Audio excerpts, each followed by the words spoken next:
गोरखनाथ मंदिर में हमले के आरोपी मुर्तजा के पिता मुनीर अहमद इस वक्त मेरे साथ मौजूद हैं। क्या कहेंगे मुनीर साहब, ये क्या पर्चे दिखा रहे हैं?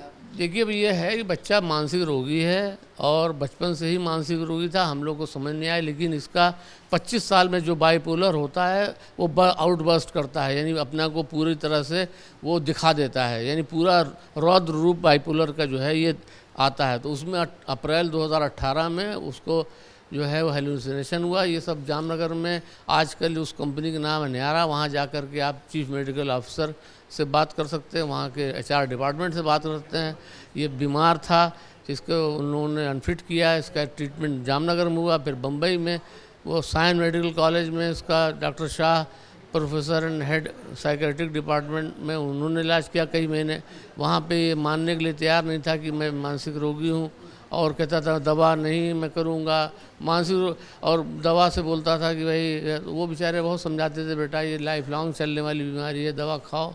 खाता भी था। फिर इसको कैसे हो गई आपको लगता है बीमारी, आप जो बता रहे हैं मुर्तजा को कैसे हो? ये तो आप साइकेट्रिस्ट लोगों से पूछिए कि कैसे हो गई। ये तो बहुत किसी कोई बीमारी हो जाती है तो कैसे हो जाती है, इसका कोई हम कोई एक्सपर्ट वो तो IIT मुंबई से पढ़ा है, इंजीनियर। तो इस तरह बीमारी आप देखेंगे बहुत ज़्यादा ब्रिलियंट लोगों को ही होती है। सुशांत सिंह था, उसको क्या था, वो भी कितना ब्रिलियंट था, हो गई उसकी।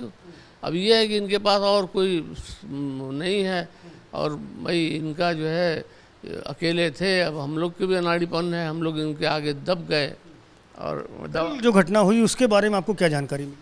हमको जानकारी की मतलब भाई, हम लोग यहाँ TV तो है नहीं, जो आप ही लोग आ रहे हैं वही बताते हैं, या और कोई हैं दोस्त यार हैं तो बेचारे क्या बताएंगे। हम लोग तो खुद डिस्टर्ब हैं। कुल मिला के बड़ा बहुत अच्छा काम थोड़ी हुआ है, किसी भी एंगल से इसको कोई जस्टिफाई नहीं करता। हम लोग तो देख ही रहे हैं, इसको भुगत रहे हैं।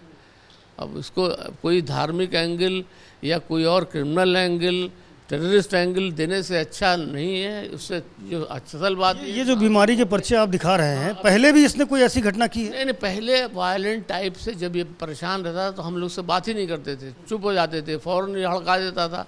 तो कौन पंगा लेगा, पहले हम पटक देंगे, आज चीज़ पटक भी दिया था। लेकिन अब हम उसको पीछे छोड़ चुके थे और बच्चा सुधार की तरफ था।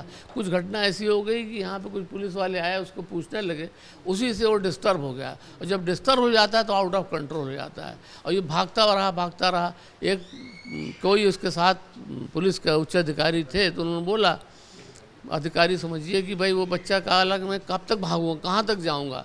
तो वो उसको प्रेशर जो था, इसको आप दिखाएं कृपया, जो उसकी है, तो वो प्रेशर जो है उसको ली बेटा, और उसने कहा भाई मैं मर ही जाऊं और ये सब समाप्त हो जाए, इसका तो पीछा छूटना नहीं है, ऐसा मेरा को लगता है। मरना और मारने में फ़र्क है ना, कल जो हुआ वो मारने का प्रयास नहीं, तो वो सुसाइड जो है धर्म में मना है। इसका ये था, इसको एक साइकिल खरीद के दी थी, जो कहता था, जबकि रिलायंस को नागोथने छोड़ के आया था 15 में, तो कहता था जब हम चलाते हैं तो मन करता है कि हम कार से लड़ा दें। तो ये सुसाइडल टेंडेंसी है, किधर जाएगी ये आपको बिल्कुल कुछ पता नहीं है। वो तो सिचुएशन के हिसाब से रिएक्ट करता है। और ये सब सवाल आप जो कह रहे हैं कि उनको मानसिक बीमारी थी, लेकिन उनको इतना इल्म रहता था क्या कि धर्म में किस चीज़ का मना है, किस चीज़ का नहीं मना? तो ये तो भाई हमको लगता है कि उसको ज़रूर मालूम रहा होगा कुछ ना कुछ, तो कॉन्शियसनेस जो संस्कार डेवलप हो जाता है, तो गलत काम जो है वो नहीं करना चाहिए। लेकिन अब उसको मरना था, वो मेंटल प्रेशर देखिए, जब शराबी सब समझता है, लेकिन जब उसके ऊपर चढ़ जाती है तो फिर वो कुछ समझ नहीं आती। फिर जिन सिपाहियों पर उन्होंने हमला किया, उन्होंने कहा कि धार्मिक नारे पहले लगाए, फिर हम पर हमला किया। देखिए, वो नारा जो है भाई, जो भी नारा है और मैं तो सुना नहीं, लेकिन फिर भी नारा, मैं तो खाली यही एक्सप्लेन कर सकता हूँ कि लड़का भूखा प्यासा था, और अपने को जैसे चार्ज करते हैं वैसे लोग, उसने भी चार्ज अपने को किया होगा। अब अगर किया है तो उसका मैंने देखा भी नहीं है, फुटेज भी नहीं देखा। मैं इस कंडीशन में नहीं हूँ कि इसकी दुर्दशा देखूँ। सुना है कि हाथ टूट चुका है उसका, उंगली कुछ कटवट भी गया है, चश्मा उसका फेंक गया है।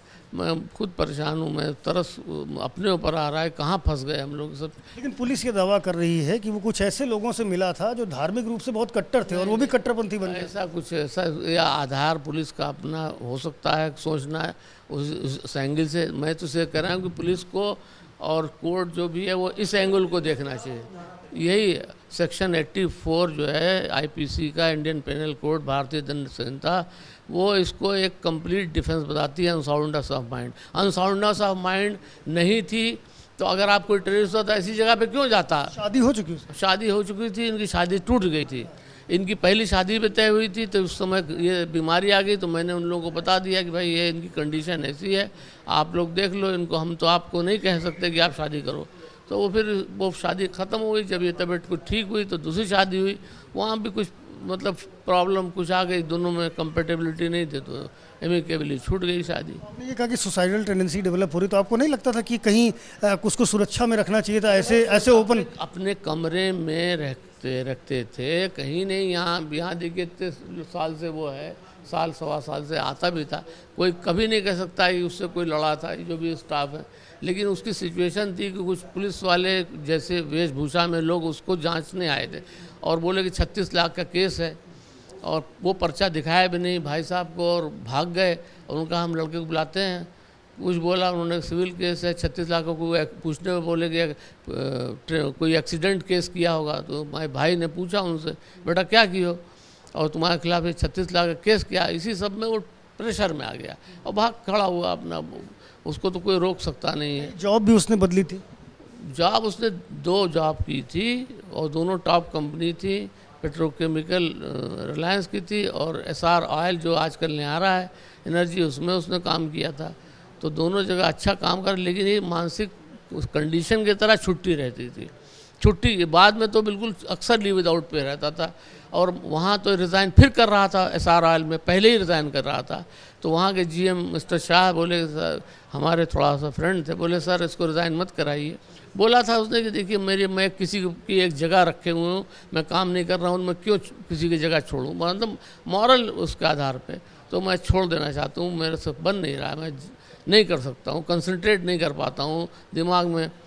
तो वो बोले कि भाई बच्चे को कहिए घर रहेगा तो और बीमार हो जाएगा, और ऑफिस आए अटेंड करे, ठीक हो जाएगा धीरे। तो फिर कुछ ठीक भी हो गया है ना, लेकिन ऐसा नहीं ठीक था कि इसको हम छोड़ के नौकरी करने। देखिए कोई बाप नहीं चाहेगा कि एक शानदार नौकरी 1 लाख के करीब उसकी सैलरी थी, वो छोड़ करके वो मेरे साथ बेरोज़गार बन के चले। यहाँ 4 सवाल आपको पता है, समाज में हमारे अड़ोस पड़ोस रिश्तेदार हैं, सबके सवाल है भाई क्यों नहीं, क्या कर रहे हैं, क्या ये सबसे भी पक गया था वो।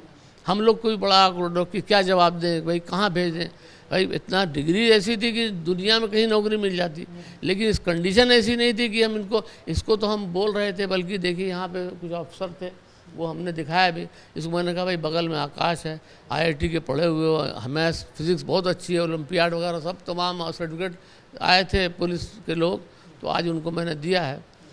तो ऐसे में तुम पढ़ा सकते हो।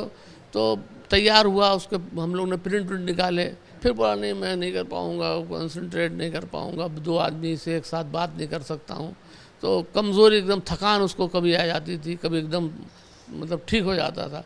तो अब जो बच्चे की कंडीशन है, वो पड़ोस में कहीं जाना नहीं। आकाश इतना बड़ा इंस्टीट्यूशन है कोचिंग का, और आईआईटी के बच्चे और जितने आकाश के आप देखें सब धनबाद, वो बनारस, तो जो वो आईआईटी ओरिजिनल, ये ओरिजिनल इंडिया का टॉप आईआईटी है बॉम्बे, 921 पोजीशन पे इसका सिलेक्शन हुआ।